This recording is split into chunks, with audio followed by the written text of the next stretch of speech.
Welcome to the Inside Job Boards and Recruitment Marketplaces podcast. It is episode 122, and I am Stephen Rothberg. I am the founder of College Recruiter Job Search Site, joined today, if I can say that properly, as almost always, by my illustrious co-host, Peter Zollman of the M Group. Peter, hello. Good morning or afternoon or evening, depending on where you are. Jennifer is in London. And you're in a different place, Peter. I can tell from your background. I'm always in a different place. Right? You told me about people saying he's different. Well, yes, I'm in Brooklyn, where we celebrated last week the birth of our first granddaughter, fourth grandkid, and my wife is helping extensively, and I'm sort of in the background. It's amazing that you've got a few grandchildren and you're only 31 years of age. That's amazing. You know what? It's a wonderful thing, Stephen. And one day I hope you and Jennifer get to experience grandkids, because they're far better than having your own kids. Separately, to be clear, for the listeners who don't know, we're married, but not to the same spouses. And I used to say, when people would say congratulations on your grandkid, I'd say I had nothing to do with it, until one day, very quickly, I realized, of course I did. Anyway, we have Jennifer Johansson with us, or Jennifer Johansson, if you prefer. She is founder and CEO of Placed. First thing she's going to do, welcome. She's going to tell us in 30 seconds or less about Placed, and then we'll get to it, talking about disposition data. Sounds good. Thanks so much for having me today. So Placed, very short, we are a talent attraction platform. We're based here in the UK, operate from London, but we're also live in US and Germany. We help our customers, the likes of Lidl, GoDaddy, Royal Mail, to find suitable and relevant candidates, attract candidates, doing that at scale and all performance-based as well. Performance-based is always a good thing, which leads us to disposition data.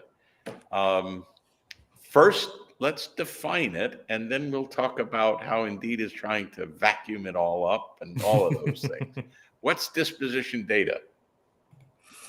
Disposition data, I guess it's a record of data of what's actually happening to the candidates in the hiring process. I think it's also the most absent data points and a really important one for job platforms. So the disposition data in the job board world is spotty.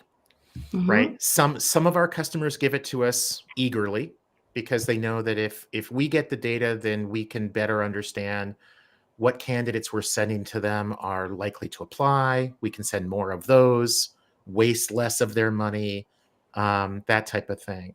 Are the disposition data that you're focused on at Placed, is that like click to apply? So you just know which of your candidates are applying?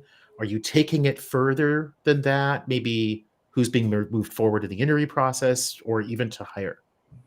I think we very much refer to disposition data a little bit down funnel. So the metrics that we don't necessarily track on our side. So data points that we would need to get, as you say, from the client or from the ATS providers or other ways. So is it just to the apply, or are you also getting interview, hire, that kind of data from a lot of customers? I would say, more like down funnel. So like to your interviews, hires, rejection reasons would be amazing. That's kind of like when we refer to disposition data. We obviously, on our side, we can track from a view to a start apply to completed application. Disposition data in some form, but not necessarily what we refer to. I think it's the down funnel that is not as easy to get hold of as a job platform.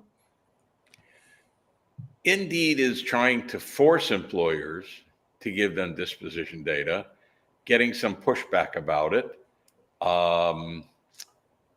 How does that work with your employers and their candidates, and how do you see yourself competing with Indeed on that score? Yeah, I think it's an interesting one. I think it's fairly good what Indeed is doing. It's probably something that's been missing for a little while. And obviously a big player like that can go and lead with that. A few years ago, when we were very focused on having our employers using our portal to chat and even like schedule interviews via our platform with the candidates, we were pushing disposition data a lot. I think that the truth is, I think even within organizations and especially like big employers, they don't necessarily have it. There's a lot of ATSs that are not necessarily synced up with payroll systems. So like you don't even have to mark a hire. So it's quite difficult to even get it from the employers themselves, which is why we now looking at, okay, if it isn't the exact disposition data, what's the, not necessarily even the next best, but what is a really good alternative, potentially even better. And that's kind of coming into predicting hires and looking at what the outcome could be. So Jennifer, you mentioned right at the beginning that Placed is 100% performance based. Yeah. So cost per click, cost per application, I would think. And you also talked about at scale.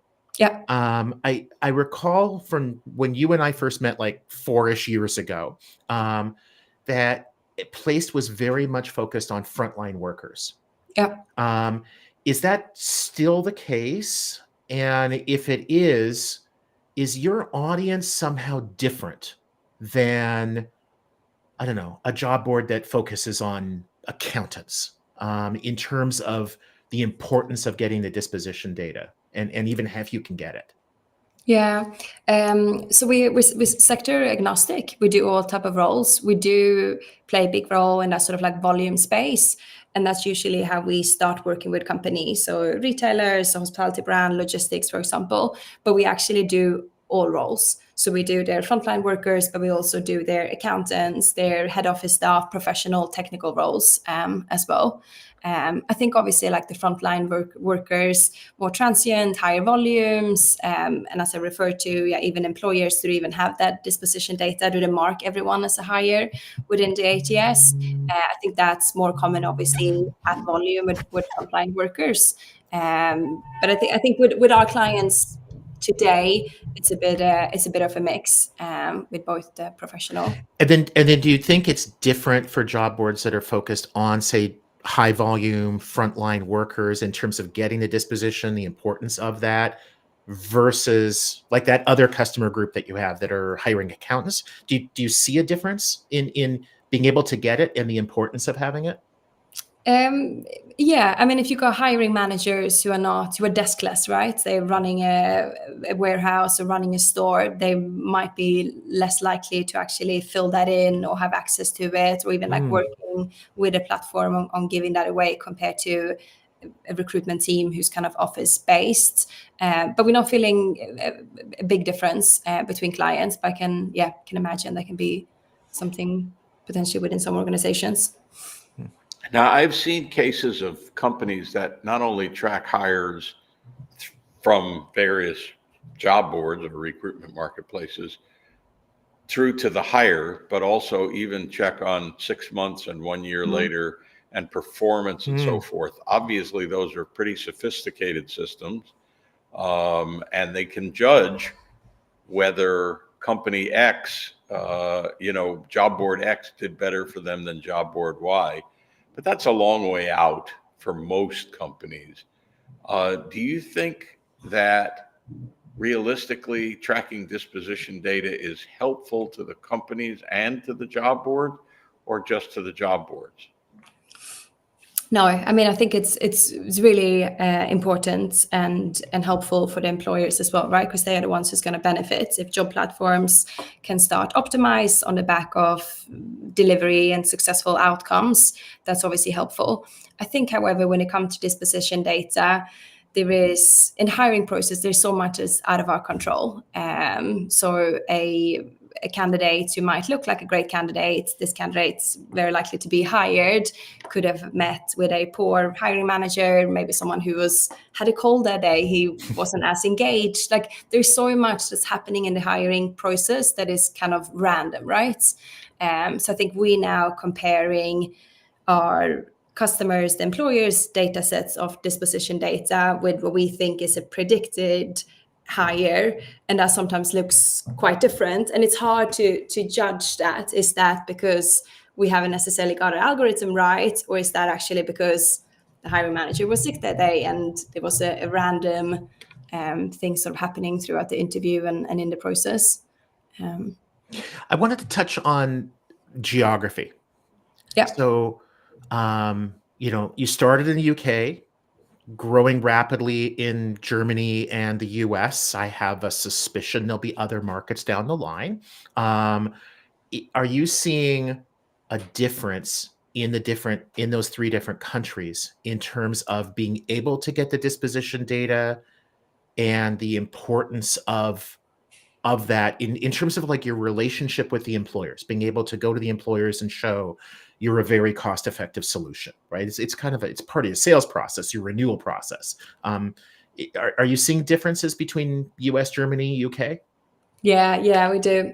We feel like it's easier in the US. We feel like clients are more inclined to actually give out the data. Obviously, there's no GDPR restrictions. So sort of like sharing candidate information, they're more relaxed about it. I think here in the UK, and whilst we can do it, because obviously we own the candidate data before we send that application, that candidate over to the employer, there is still quite a bit of restrictions, especially at that sort of like enterprise level, going through procurement and but yeah. So in short, yeah, I think it's easier in the US than it is here in the UK. Imagine that, something being easier in the US. We've got time for one more question, and I'm going to take it. But Go for Jennifer, it. you'll like this. Give us this 45-second version of Placed. Is it how many employees, how many offices, funding, backing, when was it founded, by whom? Well, we know the answer to that, etc. Passwords, banking information, the street you grew up on, your favorite color. All of it. We are a team of about 20 employees. We're based here in London. That's our only office at the moment. We do have remote teams, tech teams in 2 remote locations as well. Looking at the US, so yeah, we'll see what happens next year. Now I only remember Steven's questions. Sorry for getting you off. Don't give out the bank accounts and don't give out the password. But Peter wanted to know also like funding, and right? Yeah. Yep. Funding, bootstrapped, what have you. VC backed from relatively early days. So taken in funding, we launched back in 2016. So it's been a few years now. Obviously, like product has evolved a lot. Steven mentioned we've gone into new markets, which has been really, really exciting. Always been like very focused on the candidate side and the sort of like matching elements for job seekers and getting relevant opportunities in front of candidates. It's been a really interesting journey. Well, we told you this would go very quickly, and lo and behold, it has. And sometimes it works that way. Sometimes they drag on forever. But in this case, we're wrapping up. Steven? No, this is great, Jennifer. And definitely, just one comment is for the job boards that are not collecting disposition data, or maybe just for a few customers, I suspect, Jennifer, you would agree with me. I think it gives us a massive opportunity, right? To just, without that, we're flying blind. We don't really know if the candidates that we're delivering to our customers are adding value. With the disposition data, and the more you get, the better it is, the more we know what value we're delivering. It even just helps us say, you know what, we're not good for that employer. So we shouldn't waste time on them. We should focus on the employers that we are good with and the sectors that we're good with. So I think for us, it leads our business, and it provides a massive opportunity for selling to employers. We know we're good at that, and upselling existing clients. So I think there are definitely job boards that I've talked to that are sort of resistant about collecting it because it's difficult, it's expensive, but I think it's so worth it. Yeah. I know we're up for time and we didn't really get into that. I think, however, it is really difficult. There are other ways of doing it. There is so many like data points in the data that we collect, right? Job data, candidate data, behavioral candidate data, contextual data. Using those data points to predict hires can actually be as powerful as getting disposition data, if that is very difficult to do. So that's something we're exploring and kind of building out more and more at Place at the moment. And that is the perfect way to wrap. That was awesome. Thank you very much. Yes. Lovely to see you both. Thanks so much for having me on. Thanks. Take care, Jennifer. Cheers, Jennifer. Bye.